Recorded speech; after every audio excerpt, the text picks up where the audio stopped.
नमस्कार, अद्वैस बेकर्स आणि किचनमध्ये तुमचं स्वागत आहे। आज मी बनवते आहे पीनट क्रॅकर्स। त्यासाठी लागणारे साहित्य: शेंगदाणे घेतले आहे भाजून, मिल्क कंपाऊंड घेतला आहे, डार्क कंपाऊंड आणि व्हाईट कंपाऊंड। हे तुम्हाला मार्केटमध्ये इझिली अवेलेबल असतात चॉकलेट्स। हे प्लेन बटर घेतला आहे आणि हे पीनट क्रॅकर्स बनवण्यासाठी मी पीनट बटरचा वापर करते। त्यास आता मी एका बाउलमध्ये तिन्ही कंपाऊंड एकत्र करून मेल्ट करून घेणार आहे। मेल्ट करताना याला डबल बॉयलर सिस्टीम करायची आहे।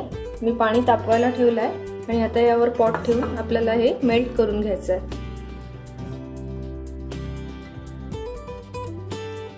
डबल बॉयलर करताना हे याप्रमाणे मेल्ट होत राहील चॉकलेट। कंपाऊंड जर अवेलेबल नाही झालं तुम्हाला तर तुम्ही डेअरी मिल्क चॉकलेट सुद्धा यूज करू शकता।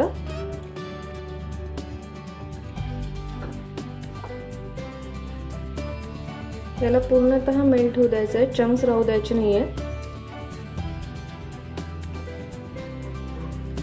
इथे मी पूर्ण मेल्ट करून घेतलाय चॉकलेट आणि याला थोडंसं जसे ग्लोसीनेस यासाठी मी थोडं बटर यूज करते।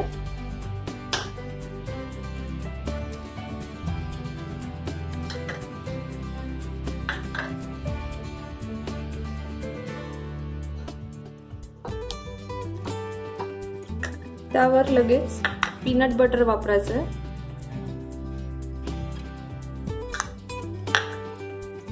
2 टेबलस्पून पीनट बटर वापरलाय मी आणि हे सगळं एकत्र करून घ्यायचं आहे। यात मी आता शेंगदाणे टाकते।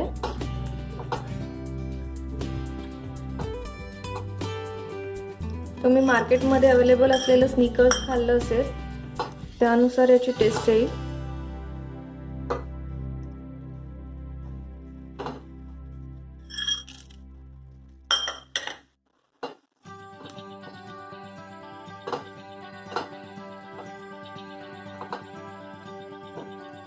अशा प्रकारे हे सगळं मिक्स करून घ्यायचं आहे।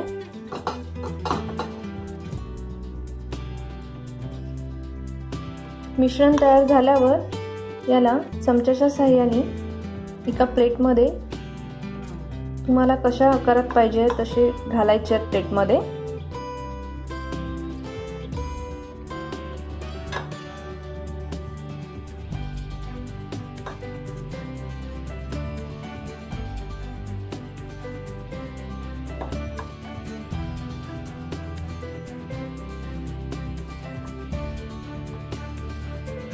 पीनट क्रॅकर्स तुम्ही फ्रीज करायच्या आधी त्यावर तुम्हाला हवे असल्यास तुम्ही असे स्प्रिंकलर्स पण यूज करू शकता।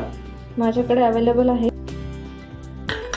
आता मी हे सेट होईपर्यंत फ्रीजमध्ये ठेवणार आहे। अशा प्रकारे मला 10 मिनिटं साधारणतः फ्रीजरमध्ये सेट करायला लागले आहे आणि छानसे पीनट क्रॅकर्स तयार आहे। याला तुम्ही मी प्लेटवर टाकले होते। तुम्ही चॉकलेटचे मोल्ड्स असतात साचे त्यामध्ये सुद्धा वेगवेगळ्या आकारात बनवू शकता। अशाच प्रकारे छान छान रेसिपीजसाठी अद्वैस बेकर्स आणि किचन बघत राहा आणि लाईक, शेअर आणि सबस्क्राईब करत राहा। थँक्यू।